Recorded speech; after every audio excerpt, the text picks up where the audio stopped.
Hi and welcome to psychoscapism. आज हम discuss करेंगे द मेथड्स और the types of research. So according to the objectives जो हमने पढ़ा है, that is to gain familiarity, to develop a new insight, to review और synthesise the existing knowledge, to investigate some causal effect. उन objectives के basis पे there are several types of research.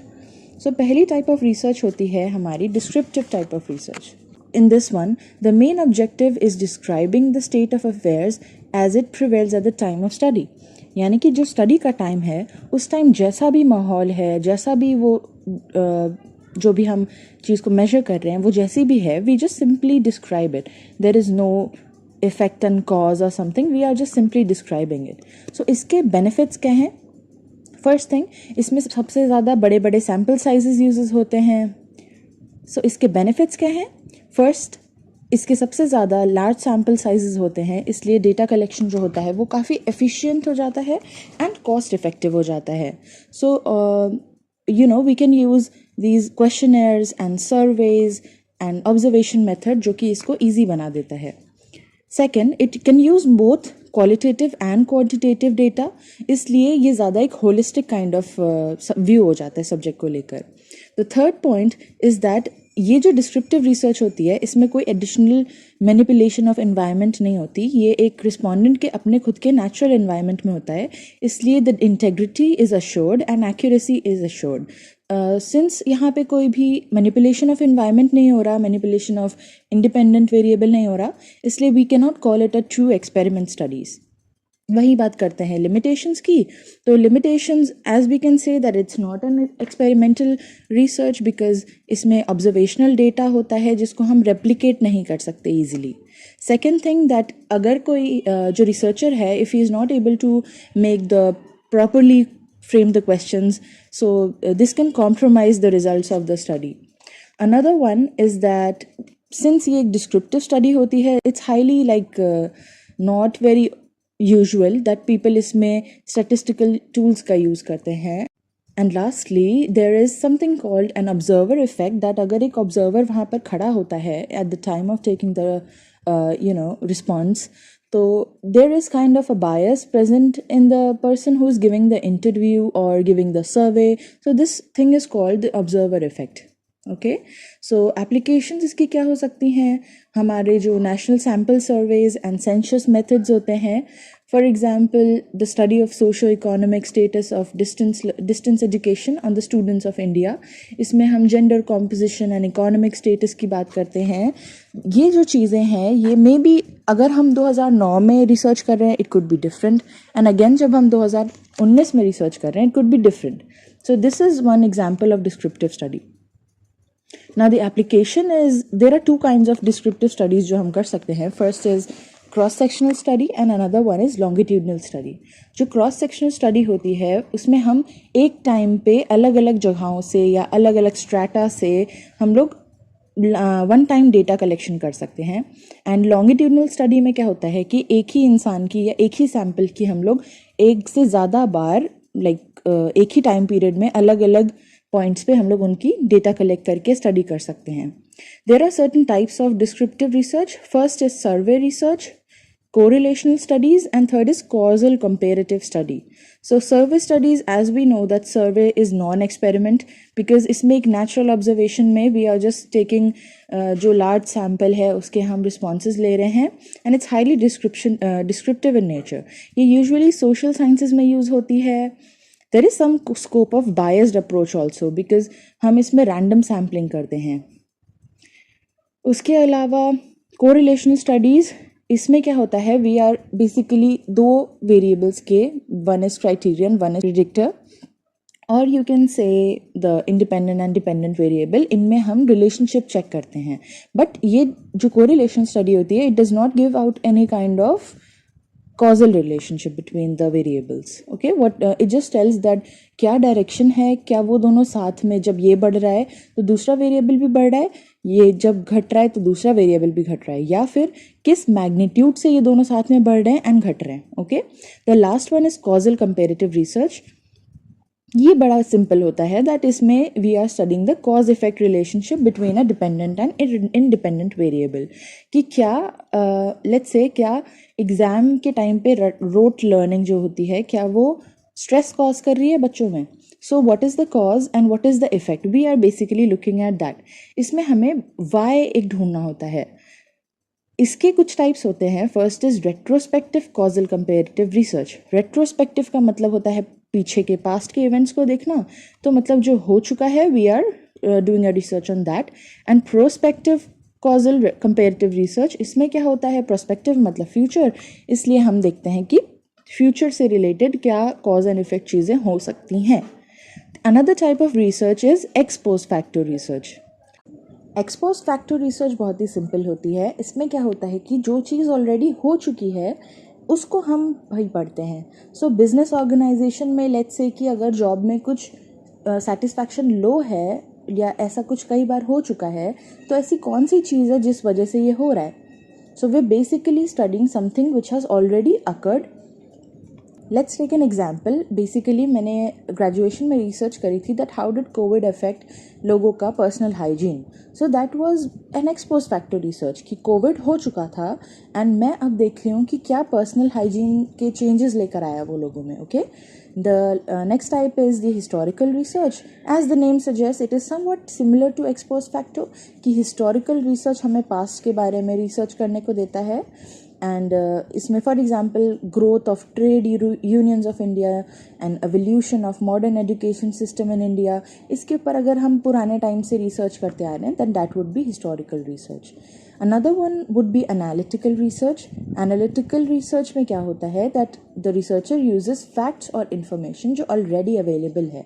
इसमें वो क्रिटिकल इवैल्यूएशन करता है material का and अपने इंटरप्रिटेशंस एंड डिस्कशंस करता है.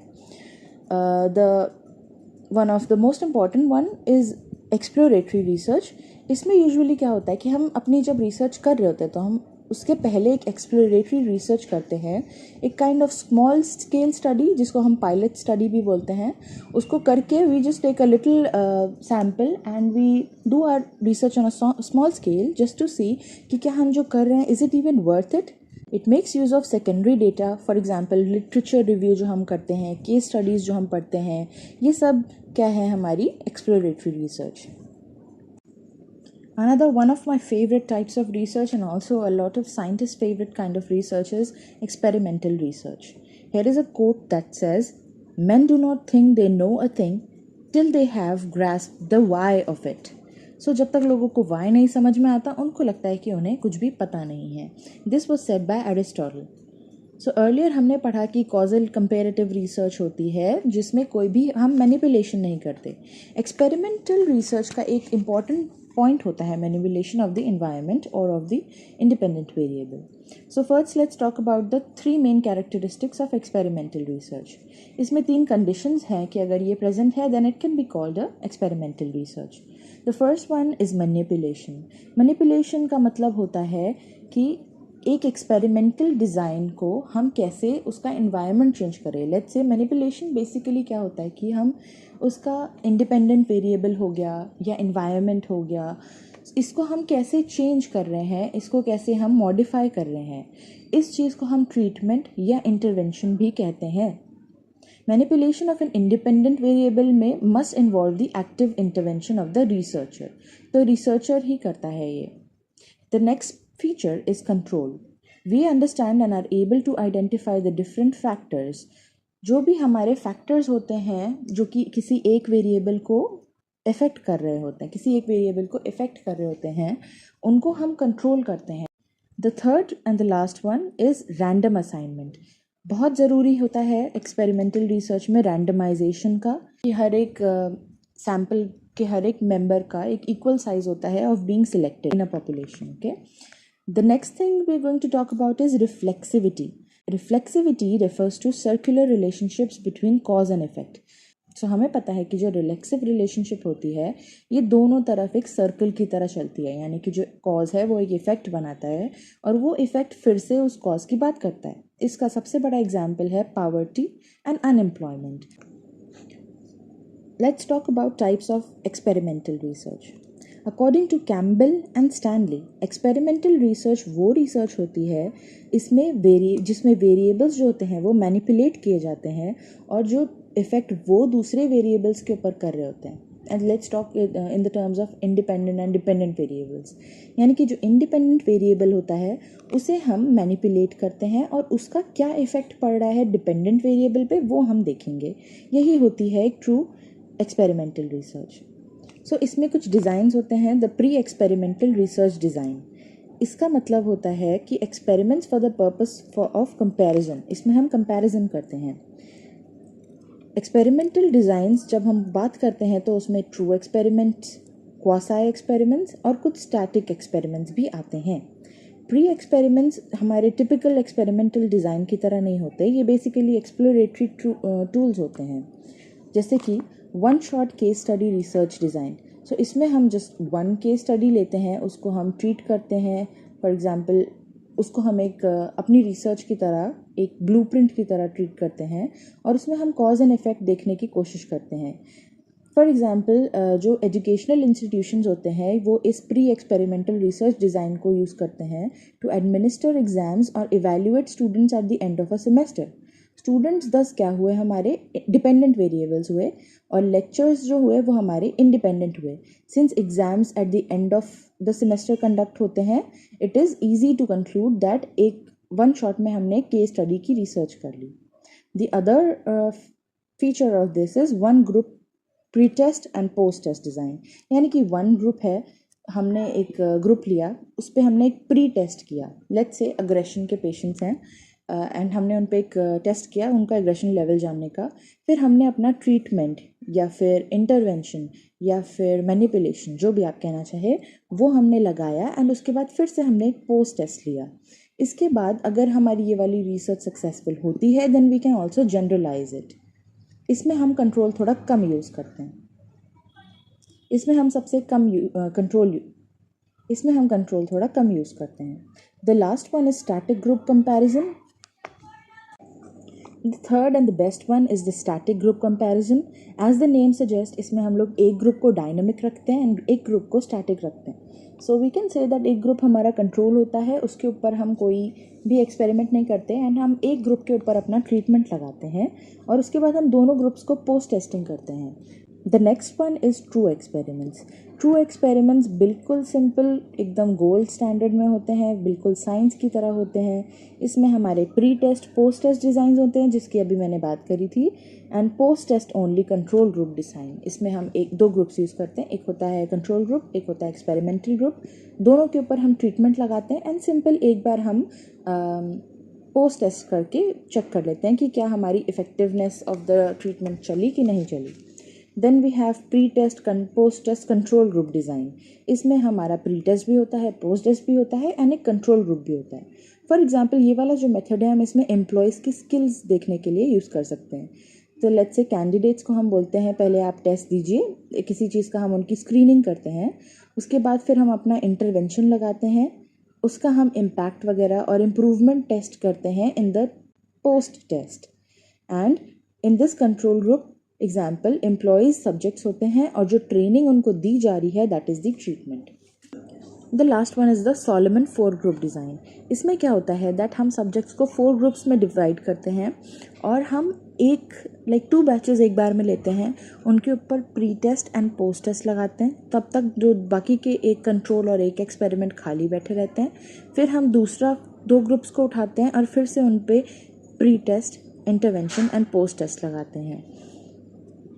The next one is the quasi experimental design. Quasi का मतलब होता है half. Okay, so quasi experimental designs में क्या होता है, उसमें कुछ डायरेक्शनलिटी होती है और कुछ एक्सपेरिमेंटलिटी होती है. The confounding variables are still there. यानी कि जब हम अपने ट्रू एक्सपेरिमेंट करते हैं तो हम कुछ भी करके इस कन्फाउंडिंग या इंटरवीनिंग वेरिएबल को हटाने की कोशिश करते हैं. बट क्वासा एक्सपेरिमेंटल डिज़ाइन में ये होता है. इस डिज़ाइन को यूज़ किया जाता है जब the researcher has its own convenience. इसका जो सैम्पल साइज़ होता है दैट इज़ स्मॉल, इसलिए रैंडमाइजेशन में प्रॉब्लम होती है. सो अगर कोई रिसर्चर अपनी स्टडी को रैंडमाइज नहीं कर पा रहा है या मैनिपुलेट नहीं कर पा रहा है समवॉट मैनिपुलेट करा पा रहा है एंड उसकी इंटरनल वैलिडिटी हाई नहीं है, उसका क्राइटेरियन ज़्यादा नहीं है, नेचुरली हो रही है रिसर्च, ज़्यादा उसका इंडिपेंडेंट वेरिएबल मैनिपुलेट नहीं हो रहा, then it is basically a quasi experimental design. Lastly बात कर लेते हैं स्टैटिस्टिकल ग्रुप्स की। स्टैटिस्टिकल ग्रुप्स बेसिकली हमें सिखाती हैं कि कैसे रैंडमाइजेशन से डील करना है। When you have a lot of variables एक फील्ड स्टडी में, तो कैसे उससे डील करना है।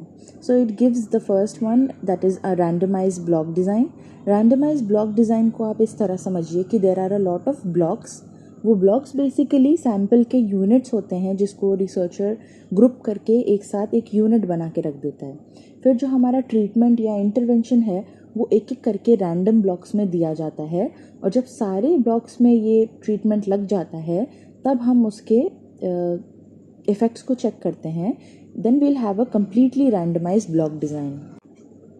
दूसरा आता है Latin square design. Latin square design में एक टी ट्रीटमेंट होता है, मतलब एक अरेंजमेंट ऑफ टी ट्रीटमेंट होते हैं, और हर कोई को कुछ टाइम्स रिपीट किया जाता है इस तरह से कि हर एक ट्रीटमेंट एक बार ईच रो में आए और ईच कॉलम में आए।